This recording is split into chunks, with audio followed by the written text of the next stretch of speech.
Today's topic is the death of the superstar NFL running back. I know that sounds dramatic, but it was inspired by the fact that two of the best running backs in the NFL this offseason, and Saquon Barkley and Josh Jacobs, were not offered long-term contracts by their teams, or at least long-term contracts that they felt were indicative of the value that they brought to their teams. So both of these guys were franchise tagged by their respective teams and are currently in the middle of a holdout, though we haven't quite gotten a training camp yet. But they are holding out for a better deal, but it doesn't seem like that's on the horizon. So there's a couple things that I saw, or a couple stats, I should say, that I want to share that I got from Jarrett Bailey, an NFL reporter who's a friend of the podcast. Per Spot Track, running backs on average are earning less today than they did in 2005, even though the cap has gone up drastically in that 18-year period. Not only are they making less as a position group than in years past, the average running back now makes about $400,000 less than the average kicker. I know that's a bit misleading because at most there's 32 starting NFL kickers. Teams don't usually carry a backup. So it's 32 starters against 32 NFL running back starters, 32 backups, maybe another 32 third string guys. So it's 100 plus guys, many of which are making the veteran minimum or the minimum period. So it's a bit misleading, but the point still stands. This stat was a little crazier. In 2005, 8 running backs made up 10% or more of their team's payroll, and no running back today makes up more than 5%. So that accounts for the cap going up, that accounts for everything else in between, and it shows that running backs are just not being valued anymore by NFL teams. So, of course, I want to talk about when this changed, but first let's talk a little bit about history and why I think things have changed. Back in the day, running backs used to be the stars in the NFL, at least on offense, right? The quarterbacks were okay. They were kind of cool, but they all kind of looked the same. They're all 6'5", statuesque white guys that didn't really do much outside dropping back and making, passes. I know I'm simplifying things, but now the quarterbacks are the cool ones. But running backs, they were the cool ones. They used to come in all shapes and sizes. They were big like Jerome Bettis, Mike Allstott, Earl Campbell, Jim Brown, even if you want to take it way back in the day. We had shifty guys like Barry Sanders and Walter Payton. We had versatile guys like Marshall Faulk and Charlie Garner. So it was all kinds of superstar NFL running backs that just came in all shapes and sizes, and they were the cool ones. Of course, quarterbacks still sold a bunch of jerseys, but as a kid, I think it was easier, or more often, kids would pretend to be Barry Sanders, just anecdotally, right? Barry Sanders or Terrell Davis versus, I don't know, John Elway, Dan Marino, whatever. So the running backs are still like that. They still come in all shapes and sizes, but now it's the quarterbacks that look different. Now the quarterbacks are the cool ones. Now the quarterbacks are dynamic. Like I said, they all used to kind of look like Tom Brady. They were big, stoic white guys, all 6'4", 6'5", and they didn't run around much. And now they're the ones that come in different sizes and styles. I mean, think about the top quarterbacks in the NFL. You have Jalen Hurts, who's just over 6 foot, who's a really versatile athlete. You got Patrick Mahomes, of course, the best quarterback in the NFL now. He's a bigger dude, but he runs a lot. He has a lot of flair to his game that we didn't really see back in the day. And then you have on the outside looking in guys that were drafted in the top 5 or even number 1 recently, like Bryce Young, Kyler Murray, Baker Mayfield, all guys that don't fit the traditional quarterback mold. I mean, they've varied in their levels of success, but the point still stands that these non-traditional looking guys were drafted early and they've been expected to lead teams. So aside from the cool factor, really, when did this change? Why did it change? One factor that is really out of the hands of the current batch of running backs, but it's just a reality that this became a factor, is that in recent years, some of the highest paid running backs in the NFL have just not lived up to these contracts. Two of the poster childs for this are Ezekiel Elliott on the Cowboys, who signed a 7-year, $70 million deal with the Cowboys and never lived up to it due to a combination of injury and performance and the fact that Dak Prescott was out for most of one season, so he didn't live up to it. But really, probably the main poster child is Todd Gurley, who signed a 6-year, almost $50 million deal with the Rams. And his knees started falling apart, and he, of course, never lived up to that contract. And shortly after getting rid of him, the Rams were able to win the Super Bowl with, I believe, Sony Michel as their starting running back. And they even had CJ Anderson on their team at one point. So it was just a rotating cast of no-name running backs on the Rams that were able to help them win the Super Bowl. And you've seen probably this graphic that's been going around about NFL teams and their highest paid leading rusher making mostly under $1 million a year. And of course, you can talk about the quarterbacks that were on these teams, but it does seem to be a fact that the less you pay your running back, you can still get production, you can still get replacement level value, but you won't pay him like a star. You can even get star level value without paying him like one. And we've seen recently guys like Le'Veon Bell, who were probably the best running back in the NFL at one point. He was almost, I believe he was a first-team All-Pro. He had 100-plus catches, 1,000-plus rushing yards, and even he wasn't able to get paid. Some of that may have been his attitude, but the Steelers basically drew a line in the sand and said, we're not going to pay you.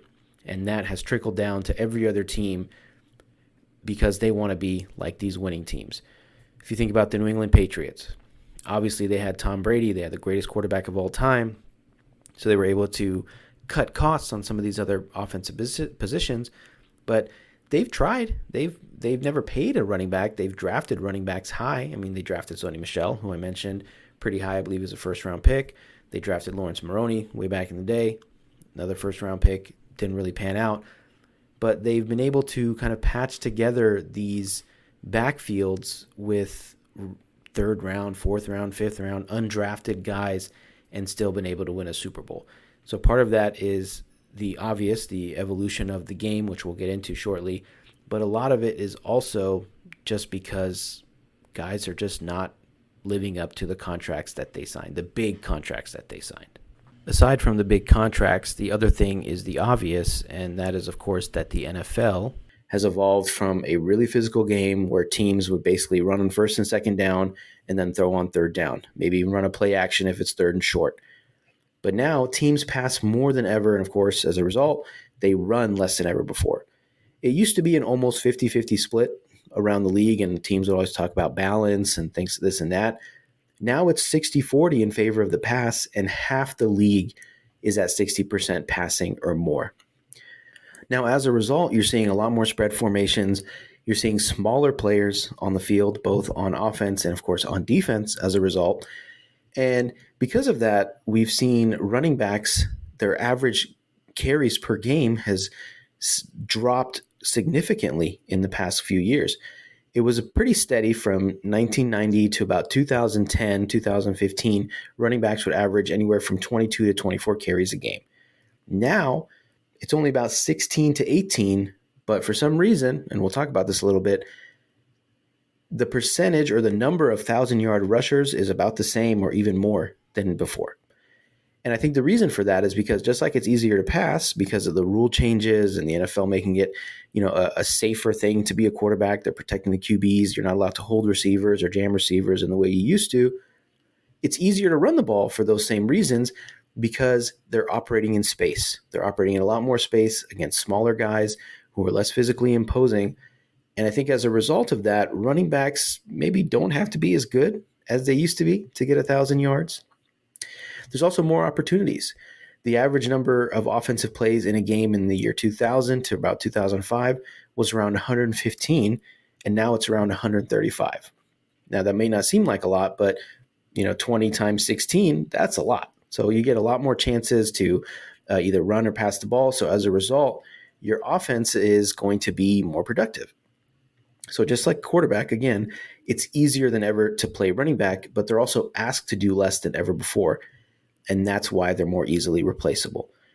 So you think about some of the guys that used to be workhorse backs back in the day and the amount of punishment that they used to take, guys like, Walter Payton, Marshall Faulk, Emmitt Smith.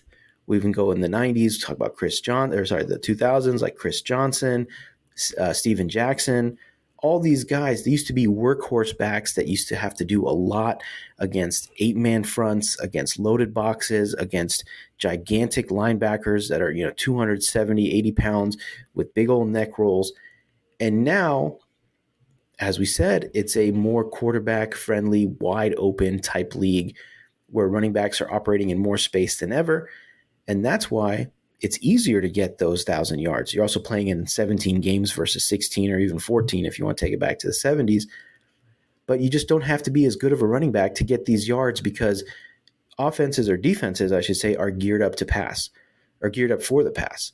For the most part, most NFL teams run a 2 linebacker defense as their base defense because they're geared up for teams to throw on first, second, and third down, and running the ball almost becomes an afterthought.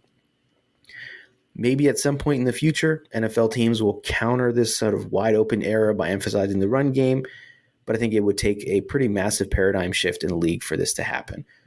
We've seen a couple teams do this in the past few years. You think about the Baltimore Ravens with Lamar Jackson being the heart of that running game.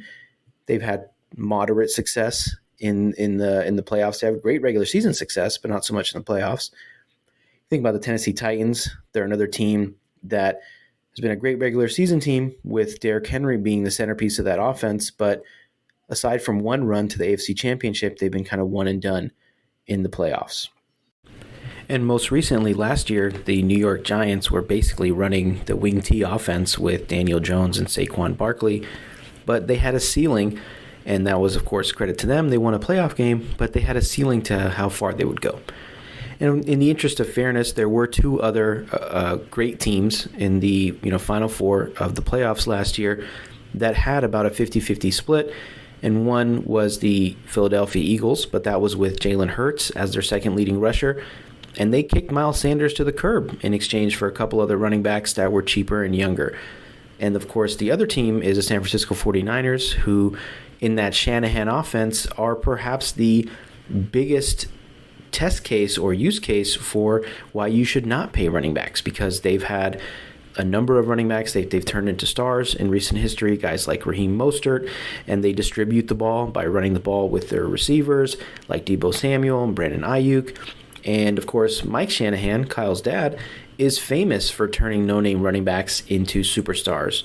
I mean, Terrell Davis is a Hall of Famer, so we won't call him a no-name, but he turned him into a superstar. But he also had 1,000-yard seasons from guys like Mike Anderson or C.J. Anderson or Reuben Drones. And that Shanahan offense is known for turning guys into superstars who wouldn't be as successful anywhere else. So both of those teams, as I said, had a 50-50 split when it came to running and passing the ball, but for vastly different reasons. So they will definitely not be paying running backs anytime soon. So now it's officially a quarterback-centric league. It's officially a passing league. So it's natural that the guys who are most involved with that, with throwing the ball, like the quarterbacks, the receivers, the tight ends, and even the tackles who are a big part of pass protection, are going to be paid more on offense than the running backs who, as we've said, are asked to do less than ever, maybe have less of a workload than ever before. So if you're only carrying the ball 16, 17, 18 times versus 20, 24, 30 times a game, then you're going to put your resources towards the guys who are involved with throwing and catching the ball. And then on defense, obviously, this is not a podcast about defense, but it's the same. The guys attacking the quarterback, those pass rushers, and the guys defending the pass, those DBs and stuff, they'll be paid more than anybody else on defense because that's just the evolution of the game. And honestly, I mean, it sucks for the running backs because we want to see guys get paid. We want to see guys get paid their worth. And last year, the Raiders were heavily dependent on Josh Jacobs for any sort of offensive production, despite having some good players around him. The Giants, as we talked about, they won a playoff game. They were a pretty good team. And the focus of that offense was Saquon Barkley. But unfortunately, the fact that these guys get beat up so often, get hurt so often, I've heard that being used as a positive argument in favor of paying them, but it doesn't make sense because you're saying, well, these guys get hurt more, so we should pay them more. It's like from a moral perspective, sure. From a human perspective, sure, you want to pay guys before they get hurt and you want to make sure that they have, money to feed their family, so to speak. But from a football perspective, it doesn't make sense. Why would I pay somebody that I know is going to get hurt? Why am I going to pay somebody that is going to take a beating and after their first contract is just not going to be as productive as they were in their first few years. It just doesn't make sense. So aside from some more radical ideas that I've heard in recent weeks, like not having running back contracts count against the cap or paying them more out of something called the performance-based pay pool. I've never heard of this before until a week or so ago. But basically, it's a pool of money that's used to supplement the pay of certain players in the NFL each season whose play on the field outperforms their contract. So if you're a late round pick or an undrafted guy who ends up being a starter, or if you are a guy on a veteran minimum who plays like a Pro Bowl or an All-Pro, then you get paid a little bit more out of that performance-based play pool. And I've heard, I forget his name, but he was a former NFL defensive back that said he made more. He was a third-round pick. In his rookie year, he made more from that performance pool than he did from his actual contract. So it'll be really fascinating to see what happens in the next 5 years as players and running backs and teams try to navigate this. But I think the lesson here, for us fans at least, is not to get attached to your favorite team starting running back, no matter how good he is, because even the NFL rushing champ, who had, I think, 1,800 yards and had almost a 300-yard game against the Seattle Seahawks, is not getting paid the money that he thinks he deserves and a lot of the fans think he deserves. So that's it for our podcast. Thank you guys for checking us out. Let us know what you think. Is this a grave injustice against NFL running backs? Are NFL running backs being eclipsed by the coolness of quarterbacks and the usefulness and the versatility of quarterbacks, that they're not getting paid what they should be? Please make sure to subscribe, leave us a review wherever you're listening to this podcast. Make sure to follow us on all the major social media platforms at 4040 Vision Pod. Thanks, y'all. Peace out.